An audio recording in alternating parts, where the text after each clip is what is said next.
अस्सलामुअलैकुम friends, welcome back to my channel. आज का हमारा टॉपिक है इंटेमिज़ोल टैबलेट।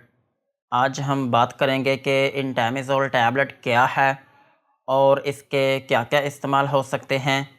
प्रेगनेंसी और डोज की बात करेंगे और लास्ट में हम इसके साइड इफ़ेक्ट्स के बारे में बात करेंगे।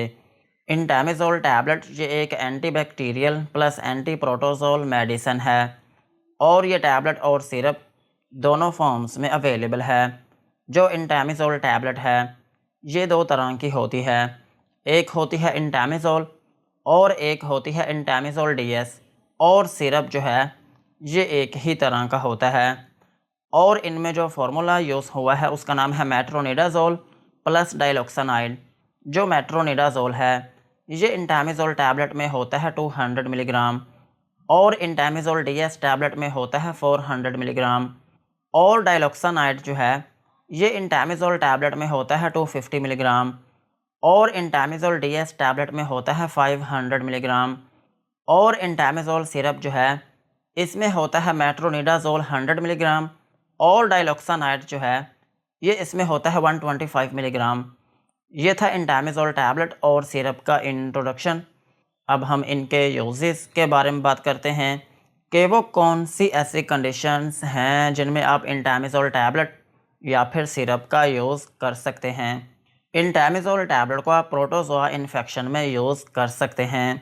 प्रोटोज़ोआ जो हैं ये भी बैक्टीरिया की तरह माइक्रो ऑर्गेनिज़म ही हैं जो कि बैक्टीरिया की तरह आपकी बॉडी में इन्फेक्शन कर सकते हैं। सो अगर आपकी बॉडी में प्रोटोज़ोआ की वजह से इन्फेक्शन हो गई हो तो फिर इस कंडीशन में आप इंटेमिज़ोल टैबलेट या फिर सिरप का यूज़ कर सकते हैं। और इंटेमिज़ोल टैबलेट को आप इंटेस्टाइनल एमीबाइसिस में भी यूज़ कर सकते हैं। इंटेस्टाइनल एमीबाइसिस जो है ये एक ऐसी कंडीशन है जिसमें पैरासाइट्स जो हैं वो आपकी आंतों में इन्फेक्शन कर देते हैं और फिर इस इन्फेक्शन की वजह से आपकी आंतों में दर्द होने लगती है और आपको लूज़ मोशन आना शुरू हो जाते हैं। इस कंडीशन में भी आप इंटेमिज़ोल टैबलेट या फिर सिरप का यूज़ कर सकते हैं। और इंटेमिज़ोल टैबलेट को आप एमीबिक डिसेंट्री में भी यूज़ कर सकते हैं। एमीबिक डिसेंट्री जो है ये एक ऐसी कंडीशन है जिसमें आपको लूज़ मोशन आना शुरू हो जाते हैं और ये जो मोशन होते हैं इनकी एक अहम अलामत ये होती है कि मोशन के साथ साथ आपको रेशा आना शुरू हो जाता है। सो अगर आपके मोशनों के साथ रेशा आ रहा है तो फिर इस कंडीशन में भी आप इंटेमिज़ोल टैबलेट या फिर सिरप का यूज़ कर सकते हैं। और इंटेमिज़ोल टैबलेट को आप नॉन डिसेंट्रिक इंटेस्टाइनल एमीबाइसिस में भी यूज़ कर सकते हैं। नॉन डिसेंट्रिक इंटेस्टाइनल एमीबाइसिस जो है ये एक ऐसी कंडीशन है जिसमें पैरासाइट्स जो हैं वो आपकी आंतों में इन्फेक्शन कर देते हैं, लेकिन इस इन्फेक्शन की वजह से आपको मोशन वगैरह नहीं आते, सिर्फ आपकी आंतों में इन्फेक्शन ही होती है। इस कंडीशन में भी आप इंटेमिज़ोल टैबलेट या फिर सिरप का यूज़ कर सकते हैं।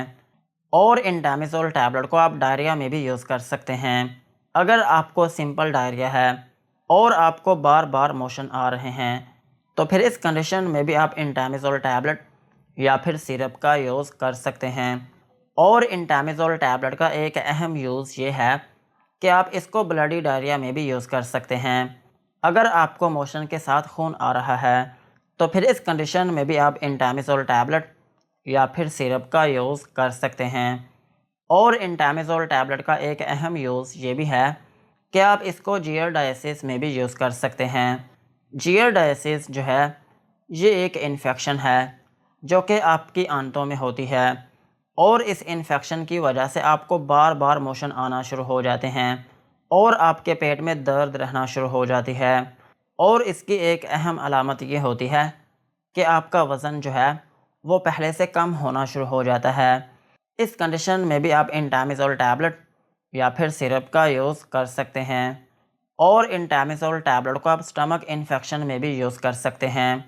अगर पैरासाइट की वजह से आपके मैदे में इन्फेक्शन हो गई हो तो फिर इस कंडीशन में भी आप इंटेमिज़ोल टैबलेट या फिर सिरप का यूज़ कर सकते हैं।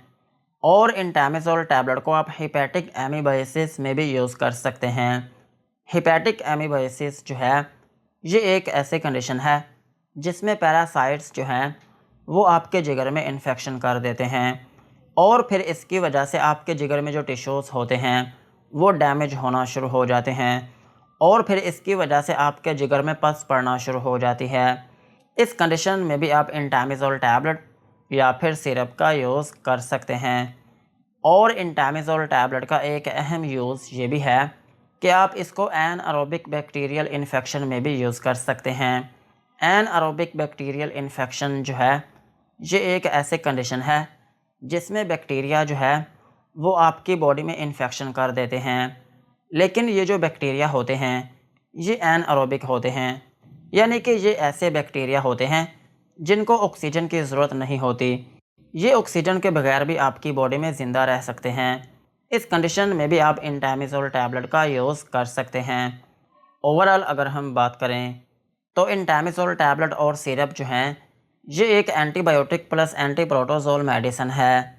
इसमें दो फार्मूले यूज़ हुए हैं, एक का नाम है मेट्रोनिडाज़ोल और दूसरे का नाम है डाइलॉक्सानाइड। जो डाइलॉक्सानाइड है ये भी एंटीप्रोटोजोल ही है और जब ये मेट्रोनिडाज़ोल के साथ मिलता है तो फिर ये मिलकर आपकी बॉडी में बहुत अच्छे से काम करता है। सो इस तरह से आपकी बॉडी में जितनी भी बैक्टीरियल इन्फेक्शंस होती हैं या फिर जितनी भी पैरासाइट्स की वजह से इन्फेक्शन होती हैं वो सब ख़त्म हो जाती हैं। मिसाल के तौर पर अगर आपकी आंतों में इन्फेक्शन हो गई हो और आपको लूज़ मोशन आना शुरू हो गए हों या फिर आपको मोशन के साथ ब्लड आना शुरू हो गया हो या फिर आपको रेशे वाले मोशन आना शुरू हो गए हों या फिर आपके मैदे में इन्फेक्शन हो गई हो या फिर आपके जिगर में इन्फेक्शन हो गई हो या फिर आपकी बॉडी में किसी भी जगह पर पैरासाइट की वजह से इन्फेक्शन हो गई हो, तो फिर इन कंडीशंस में आप इंटामिज़ोल टैबलेट या फिर सिरप का यूज़ कर सकते हैं। यही थे इनके यूजेस। अब हम इनकी डोज के बारे में बात करते हैं। अगर आपकी एज 18 साल से ज़्यादा है तो फिर आप इंटामिज़ोल सिंपल वाली जो टैबलेट है ये आप 1 से 2 टैबलेट दिन में 3 मरतबा यूज़ कर सकते हैं। और इंटामिज़ोल DS टैबलेट जो है ये आप एक टैबलेट दिन में 3 मरतबा तक यूज़ कर सकते हैं। और अगर हम बात करें बच्चों की तो बच्चों में यूज़ किया जाता है सिरप। अगर आपके बच्चे की एज 2 से 3 साल है या फिर 3 से 5 साल है तो फिर आप इंटामिज़ोल सिरप का 1 चम्मच दिन में 3 मरतबा यूज़ करवा सकते हैं। और अगर आपके बच्चे की एज 6 से 8 साल है तो फिर आप उसको 1.5 स्पून दिन में 3 मरतबा यूज़ करवा सकते हैं। और अगर आपका बच्चा 8 से 12 साल का है तो फिर आप उसको 2 चम्मच दिन में 3 मरतबा यूज़ करवा सकते हैं। और इस मेडिसिन का जो ड्यूरेशन है वो नॉर्मली 5 दिन से लेकर 7 दिन तक होता है। और अगर हम बात करें प्रेगनेंसी की तो प्रेगनेंसी में इस टैबलेट को यूज़ किया जा सकता है, लेकिन डॉक्टर के मशवरे के साथ खुद से प्रेगनेंसी में इस टैबलेट को यूज़ ना करें। और ब्रेस्ट फीडिंग मदर्स जो हैं वो इस टैबलेट को यूज़ कर सकती हैं। यही थी इनकी डोज। अब हम इनके साइड इफ़ेक्ट्स के बारे में बात करते हैं कि अगर आप इंटामिज़ोल टैबलेट या फिर सिरप का यूज़ करते हैं तो आपको क्या क्या नुकसानात हो सकते हैं। इंटामिज़ोल टैबलेट या फिर सिरप को यूज़ करने से आपको हाइपर सेंसिटिविटी रिएक्शन हो सकता है, यानी कि आपकी स्किन के ऊपर रैशेस या फिर उसमें एलर्जी हो सकती है और आपको नोज़िया या फिर वॉमिटिंग हो सकती है, यानी कि आपको उल्टी या फिर मतली आना शुरू हो सकती है और आपको डायरिया हो सकता है, यानी कि आपको लूज़ मोशन आना शुरू हो सकते हैं और आपके पेट में दर्द हो सकती है और आपको डिज़ीनेस हो सकती है, यानी कि आपको थोड़ी बहुत नींद आना शुरू हो सकती है और आपके सर में दर्द हो सकती है और आपकी नज़र में धुंधलापन हो सकता है। यही थे इंटामिज़ोल टैबलेट और सिरप के uses, dosages and side effects. आज के वीडियो को यहीं पर ख़त्म करते हैं। वीडियो अच्छी लगी हो तो चैनल को सब्सक्राइब करें एंड बेल आइकन को प्रेस करें।